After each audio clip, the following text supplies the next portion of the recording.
London, 1888. A city of progress, shrouded in fog. The British Empire stands at its zenith, ruling over a quarter of the world's population. But in the narrow, rotting alleyways of Whitechapel, a different empire existed. An empire of poverty, desperation, and invisibility. And here, a phantom was born. Not just a killer, but a catalyst. He didn't just take lives, he shattered the public's trust in the one institution meant to protect them. He exposed the fault lines of Victorian society so violently that the cracks could no longer be ignored. This isn't a story about a monster. It's the story of the investigation that failed, the panic that ensued, the forgotten witnesses who were silenced, and how one faceless man accidentally forced the birth of modern policing. To understand the crime, we must first understand the psychological landscape of the victims. Whitechapel in 1888 was not simply poor. It was a pressure cooker of human desperation. Over 80,000 people were crammed into 1 square mile. Families of 8 lived in single rooms no larger than a modern parking space. Raw sewage ran through the streets. Child mortality rates hovered near 50%. The people who lived here were invisible to the wealthy majority of London, unseen ghosts moving through the shadows of the world's richest city. Among the most vulnerable were the women of the streets. These were not choice makers. They were survivors pushed to the margins by a system that offered them nothing. A woman in Victorian England had few paths to independence. For those born into poverty, with no family, no trade, no references, the streets became the only economy left. They slept in common lodging houses, paying 4 pence a night for a rope-strung bed and the illusion of safety. When the first body was found in the early hours of August 31st, 1888, the initial reaction wasn't widespread panic. Her name was Mary Ann Nichols. She was 43 years old, a mother of 5 who had last seen her children years ago, turned away by workhouses that preferred to let the poor die in the streets than feed them. Her death was a local tragedy, one of many in a district where violence was a daily visitor. The police logged it. The local paper mentioned it. And London moved on. But something was different this time. The brutality, while not reported in detail to the public, sent a chill through the investigating officers. This wasn't a drunken brawl. This was something they had no name for yet. Something was lurking in the fog. 8 days later, the name was Annie Chapman, 47 years old. A flower seller, a drinker, a woman who had once been married to a coachman, who had borne 3 children, who had watched her life dissolve into the alleys of Spitalfields. She was found in the backyard of a lodging house at 29 Hanbury Street. This time, the location was different. This wasn't a hidden alley. This was a property with windows overlooking the yard, doors that opened onto busy streets. Someone should have seen something. The psychology of fear shifted dramatically with Annie Chapman. The killer, now dubbed Leather Apron by the terrified locals, wasn't just targeting women in the dead of night in deserted spots. He was operating in the margins of occupied space, in the minutes between visibility and invisibility. The inquest drew crowds. Reporters flocked to Whitechapel. The penny press, the tabloids of their day, found their goldmine. The police were overwhelmed. The Metropolitan Police's Criminal Investigation Department was still in its infancy, formed only a decade earlier. They had no centralized detective training, no fingerprint database, no forensic analysis, no crime scene preservation as we understand it. Their methods relied on witness testimony, street informants, and instinct. A constable walking a beat could cover maybe a mile of streets. The rest was darkness. A local vigilante committee formed. Citizens, terrified and furious at the police's apparent helplessness, armed themselves and patrolled the streets. The invisible people of Whitechapel suddenly had the attention of the nation, but for all the wrong reasons. They weren't seen as victims deserving of sympathy. They were seen as inhabitants of a nightmare realm that had spilled into the real world. Then came the letter. On September 27, 1888, the Central News Agency received a correspondence written in red ink. It was addressed Dear Boss. It claimed responsibility for the murders. And it introduced a name to the world. I am down on whores, the writer declared, and I shan't quit ripping them until I am buckled. It was signed, Jack the Ripper. The name was perfect. It was catchy, theatrical, terrifying. It gave the killer a persona, a brand of terror that the press could sell. Within days, Jack the Ripper was on every front page, on every lip, in every nightmare from Whitechapel to Westminster. The psychology here is crucial. The killer, whether he wrote that letter or some enterprising journalist did, was no longer just a murderer. He had become a character in a story. And stories sell newspapers.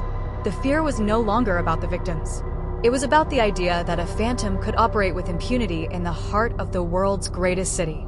The middle classes, safe in their comfortable homes miles away, devoured every detail. They projected their own fears onto the fog-shrouded streets of the East End. The Ripper became a symbol of the chaos they suspected lurked just beneath the surface of civilization. On September 30th, the killer struck twice in one night. Elizabeth Stride, 44, a Swedish immigrant, was found in Dutfield's yard. Her killer was interrupted. Her death was quick. But less than an hour later, less than a mile away, Catherine Eddowes was found in Mitre Square. She was 46, a woman who had spent the night in a police cell for drunkenness and been released at 1 a.m. Within 10 minutes, she was dead. The double event shattered any remaining calm. This wasn't a murderer who killed when opportunity arose. This was someone hunting. The police were not just failing. They were being mocked. A chalk message was found near Mitre Square. The Jews are the men that will not be blamed for nothing. The word Jews sent investigators down a rabbit hole of conspiracy and anti-Semitism that would distract them for months. The psychological blind spot was widening.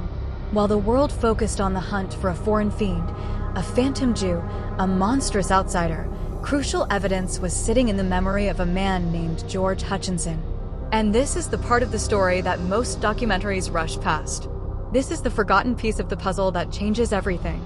On the night of November 9th, the final canonical murder occurred. The victim was Mary Jane Kelly. She was 25 years old, the youngest of the victims, described by those who knew her as beautiful, vivacious, a woman who still had dreams. She lived in a small room at 13 Miller's Court, a few steps off Dorset Street, described by one police officer as the worst street in London. George Hutchinson claimed he saw Mary Jane Kelly on that final night. He knew her. He stopped to talk. And then he saw her with a man. Hutchinson's description was so specific it was almost photographic. The man was well-dressed, approximately 35, with a dark complexion and a small mustache. He wore a felt hat, a dark coat with a velvet collar, and carried a small parcel. Hutchinson watched them for several minutes.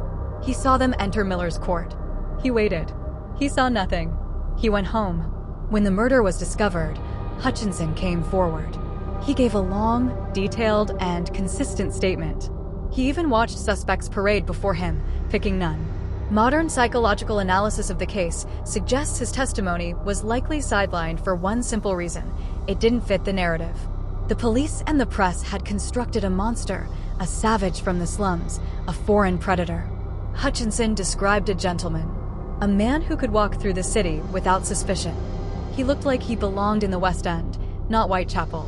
This is the ultimate psychological weapon: invisibility. The ability to be seen and not remembered. To be present and unremarkable. If Hutchinson was telling the truth, and there's no evidence he wasn't, then the killer wasn't hiding in the shadows. He was walking through them, wearing a velvet collar, and nobody thought to stop him because he didn't look like he belonged to the nightmare. He looked like he belonged to the dream. But there's another layer to this psychological puzzle. A theory that has persisted for over a century, not because it's proven, but because it speaks to something deep in the human psyche, the belief that power protects its own. The theory centers on Montague John Druitt, a barrister and schoolteacher who drowned himself in the Thames in December 1888, shortly after the murder stopped. Druitt came from a respectable family. He was educated. He moved in circles far above Whitechapel. And crucially, a senior police official, Sir Melville Macnaghten, named him as the prime suspect in confidential memos written years later. But why would a barrister slaughter women in the East End? The theory extends further. Some have whispered of royal involvement. Queen Victoria's grandson, Prince Albert Victor, Duke of Clarence, was a troubled young man, second in line to the throne. Rumors swirled about his secret life, his possible visits to a homosexual brothel, his connections to figures who moved between high society and the underworld. The most elaborate theory suggests that Prince Albert Victor secretly married a Catholic woman or had an illegitimate child. The royal family, the story goes, called upon trusted figures to silence anyone who knew the secret. And those trusted figures, including Sir William Gull, the Queen's physician, carried out the murders to eliminate witnesses. It's a compelling story. It has everything: royalty, conspiracy, dark secrets. But psychological analysis suggests something else. The persistence of this theory reveals our own need for order. We want the Ripper to be significant. We want him to be someone important because the alternative is too frightening, that a random, unknown man, a nobody, could cause such terror. That chaos needs no royal blood to thrive. That evil can be ordinary,